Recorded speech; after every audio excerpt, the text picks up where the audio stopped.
Welcome to the world of Zip System Building Enclosures, where we believe in striving for optimal air, water, and thermal management, no matter the region or climate. Because when you have the right products to do the right job the right way, the first time, you're building to a higher code, the Zip Code.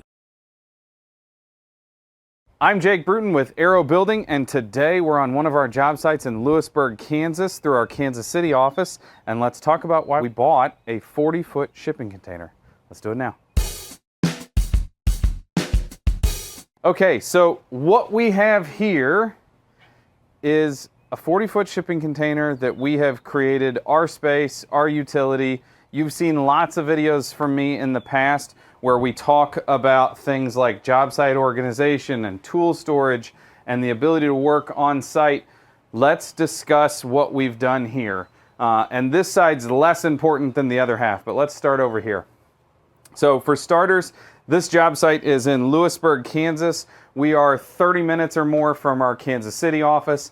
This is going to be something that happens for about a year. We're building a nice house here, a custom home, and our Kansas City project manager, Isaac, is going to have to drive here every day. This job site is fairly remote for our purposes, and we want him to be able to utilize his time while he's here, and we want our carpenters that are on site to be able to utilize their time wisely while they're here. So because we're kind of in the woods here, in the middle of nowhere, we have created a tool storage container, a material storage container, and a job site office in one 40-foot container. This is new for this project, but this container will move from project to project to project. Everything we have slated right now in the Kansas City market will accept and have space for this 40-foot container. We're very lucky in that sense. So this will be a long-term investment for us. So let's just briefly run through what we have in here. Number one, we have Aarow Building specific tools. We have carpenters in Aarow Building. We have a project manager that knows how to wear his bags and knows how to do things themselves. So we have personal tools. We have Aarow Building tools. We're in the process of framing this house. We have spots where, you know, the compressors come in at the end of every day, so they're not left outside. Our batteries can go directly onto the chargers. Our saws are all hung in the right place. It's very much just the standard, everything has a place, so it's organized. However, we also have things that our company has to deal with, like the Sega or the Stego products. Those are special order. We want to get them here ahead of time. We want them to be here so that when we're ready for them, they're already on site, they're already ready, they're secure at night. And now we have kind of our own little warehouse where we can keep the few things that are special order or stuff that we know we're going to need a ton of, like zip tape, that we just have it here. It's ready when we need it. We have everything from Huber. There's liquid flash up here. There's subfloor adhesive up here. There's stretch tape. And on a rain day recently, we were even able to go ahead and rip batten strips for siding. Well, we're not ripping those 3/8 pieces of fir plywood to 1.5 inches in width or 2 inches in width and then leaving them outside for 2 months while it takes us the time to frame. Here, they're in cover. They're taken care of. They're behind lock and key at night. We're not too terribly worried about it. A couple of the cool things here, we have an RV disconnect on the outside of the building that then powers our plugs. We have plugs above our workbench. We have lights that are plugged in on a cord that are actually motion sensor. You open the door and you're able to come in here. The lights are on. There's no fumbling for the lights late at night or early in the morning. We even have our nice little girls' night out tiki torch lights that are still hanging up from before we bought our other lights. This is kind of the work side for our carpenters and for the actual building process. But let's go to the planning side now and talk about where, like, we're already recognizing the real magic happening. Let's do it now. Okay, so now we are on the actual project management side of the office. I think one of the really smart things that the crew here in Kansas City did was they built a front porch in here.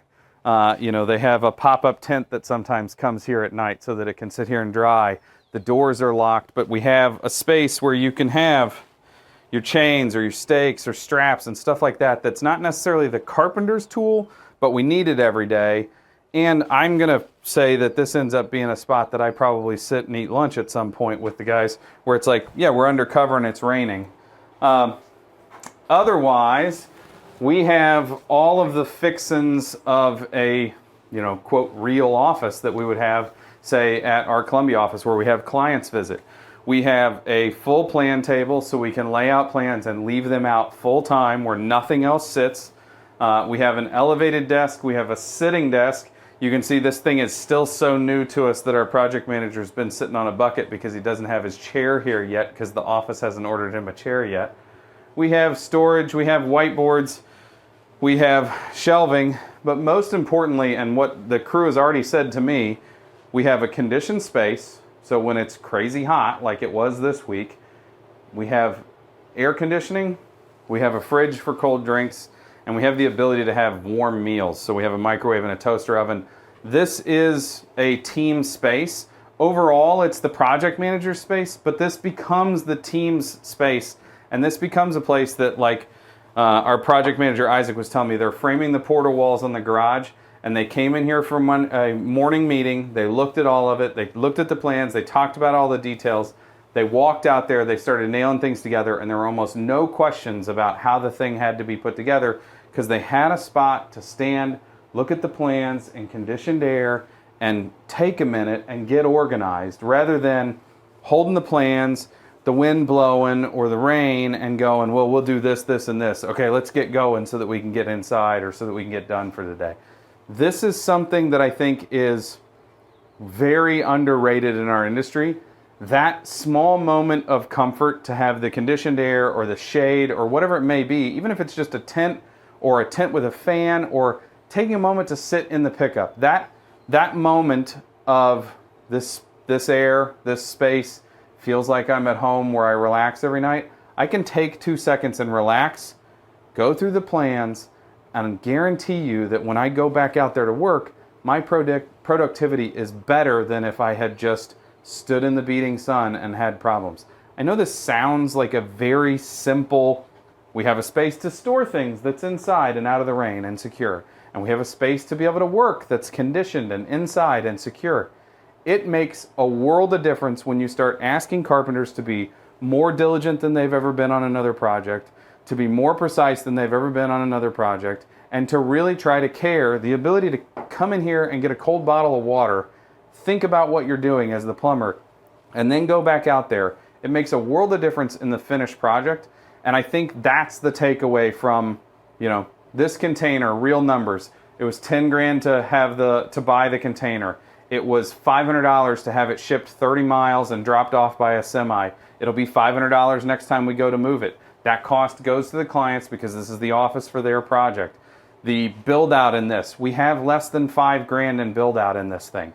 This is a $20,000 investment max. And now we have a container that we can rent to the job, that we can move from project to project and have long term.